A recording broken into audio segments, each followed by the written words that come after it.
Hello everyone, here we are with another episode of Dinosaur Island. Let's get started. You may recognize this place, you may not. This is actually the jungle where the baby T-Rex that we saw pretty much from episode 1 through episode 6 or so. This is where he grew up. Well, actually, this is more of the scrubland by it. There's the forest. But he does not use this forest now. The forest is too small for an adult male T-Rex. But something else uses it.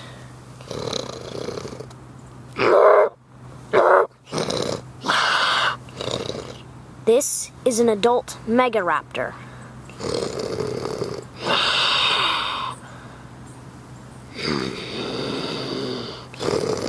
Megaraptor are a dying species on Dinosaur Island. They're like a giant version of the Velociraptor. And I do mean giant. A Megaraptor is estimated to be able to reach about 30 feet. However, since now all dinosaurs are isolated on this island, it has shrunken down to only 17 to 20 feet. But he is still a very large predator.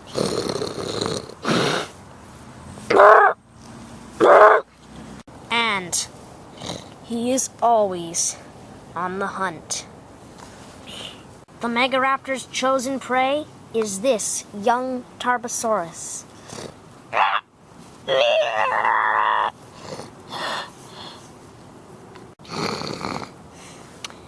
A Megaraptor would never go against an adult Tarbosaurus. At 40 feet, they are sometimes thought to be only a T-Rex, except for the fact that they live in Asia and not North America like Tyrannosaurus did. At any rate, they are very powerful, but this young baby should be easy prey, and it is very much oblivious.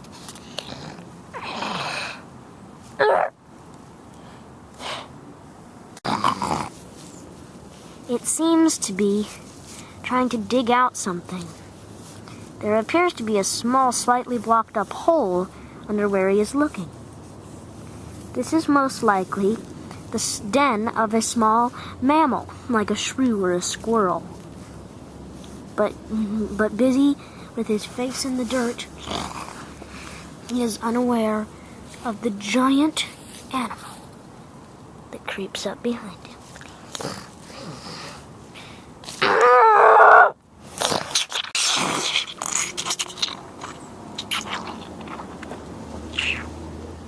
The baby never stood a chance.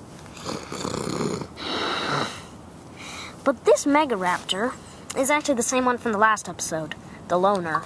And without a pack, there's no way he could fend off perhaps the very angry mother of this dead baby.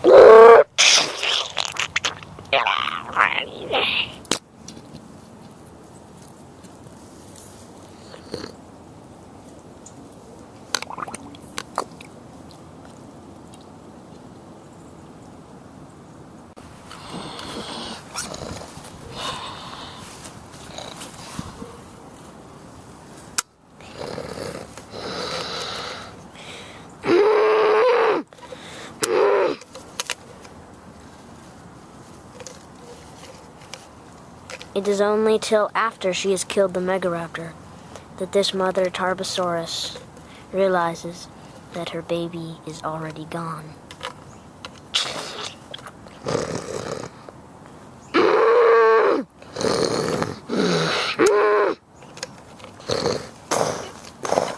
Meanwhile, by the lake, the Stegosaurs are still suffering from the loss of their baby.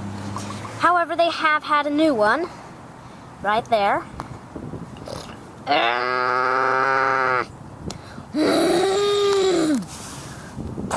But something is about to happen that could put the lives of the whole herd in jeopardy.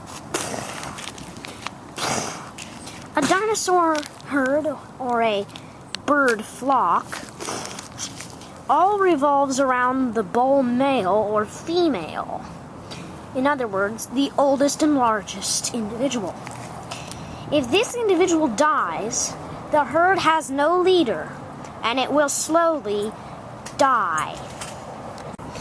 The bull male of this particular herd right now is coming out of the water to go get a snack and some leaves. But he is stepping out of the wrong side of the lake.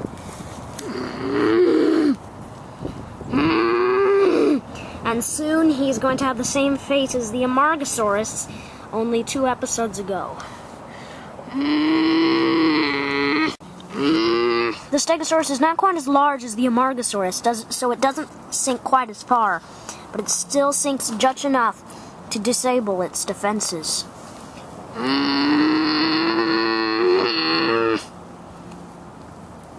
Even the spikes on the end of its tail are no longer useful.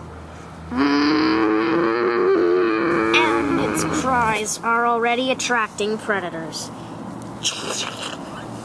Bloodtooth. Something I forgot to mention, as you all know, Bloodtooth fell off the cliff in episode 4. Or, no, not episode 4, episode 5. Now, you may be thinking, well, she's dead. How is she here? How was she here for the last couple of episodes, for a matter of fact? Maybe I forgot to mention that somehow that she was just knocked out. And a couple hours after her baby left, she woke back up, and she is now back up and running, if you want to call her that. If you want to call it that.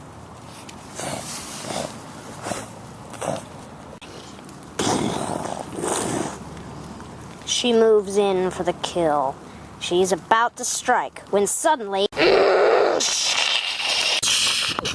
Giganotosaurus is struck out of nowhere.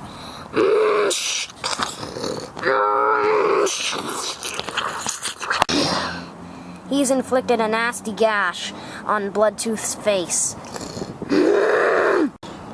And he is about to inflict the coup de grace.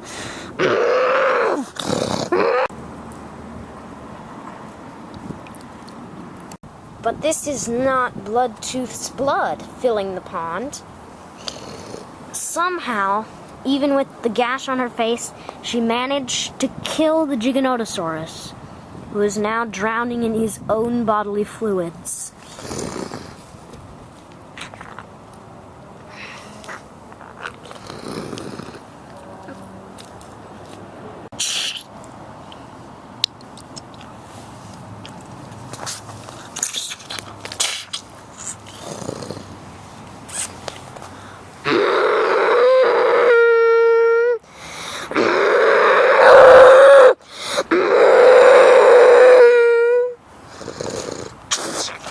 Meanwhile, we are now in a very deep and thick forest.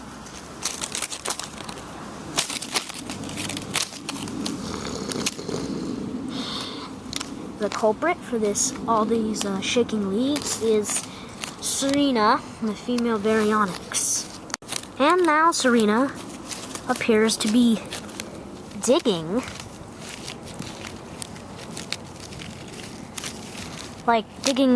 something that almost looks like what we'd call a fire pit. But it can't be that.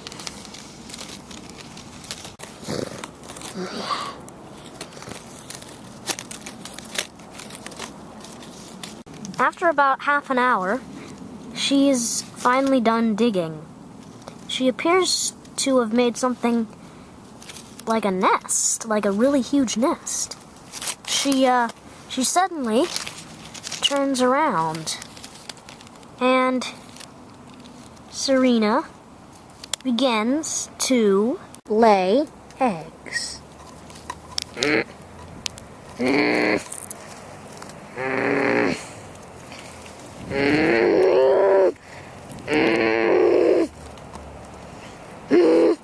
She's gotten out a few so far.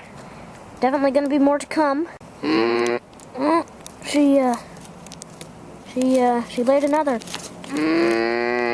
Oh, she laid another. Wow. She really, her and Onyx definitely got busy there. Speaking of Onyx, when he died in the desert, in episode 8, the reason he immediately came back is because I just didn't want to kill him, okay? So if any of you have any weird questions, about how is he somehow alive, Judge, okay, let's just say like that was another baryonyx or something. Just, okay, people? Don't freak out. Uh-oh. Uh-oh, Serena looks like she's really having a tough time getting out an egg. Oh. Oh. Ah. Yeah, she's...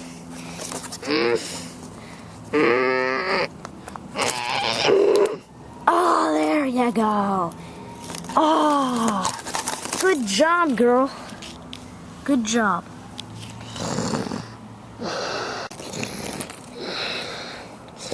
Yep, she has successfully laid all of her eggs.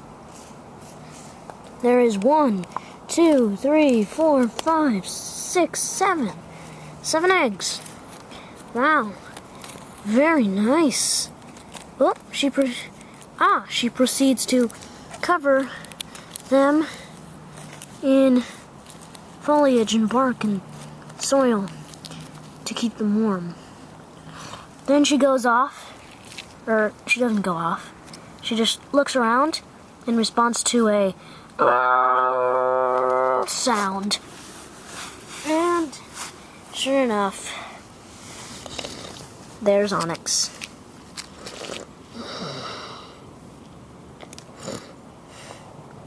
Then he goes to inspect the nest.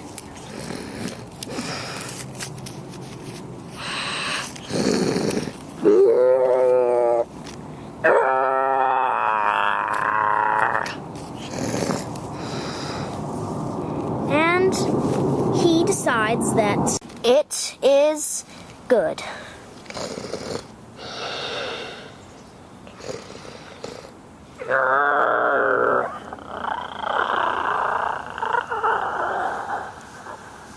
But perhaps when they hatch, there will not be all 7 there. Not all 7 eggs there.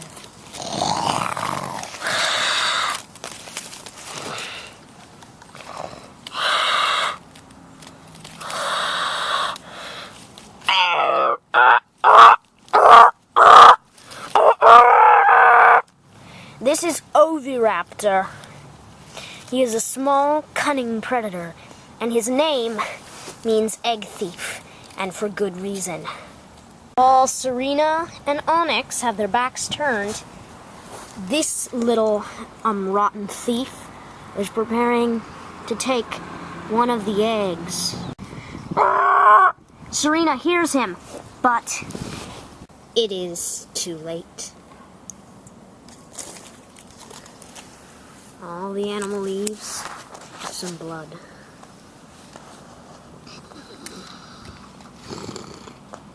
Thankfully, only one of the eggs is gone. The other 6 survived.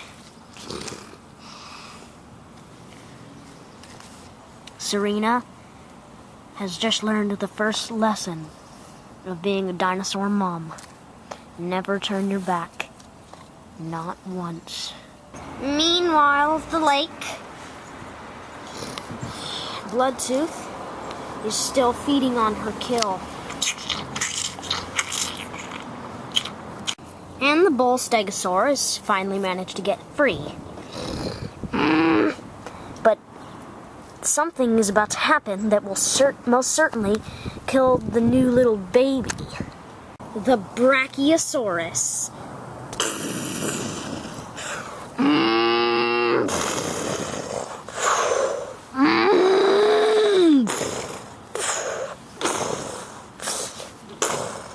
It is that time of year that the Brachiosaurus migrate back south to wait out the winter.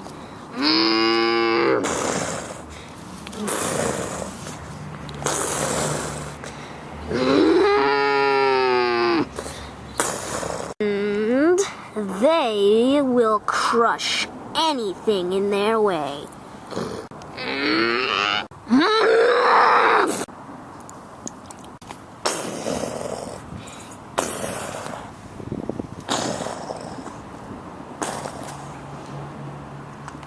Once again, these magnificent titans migrate through to show what unity truly means.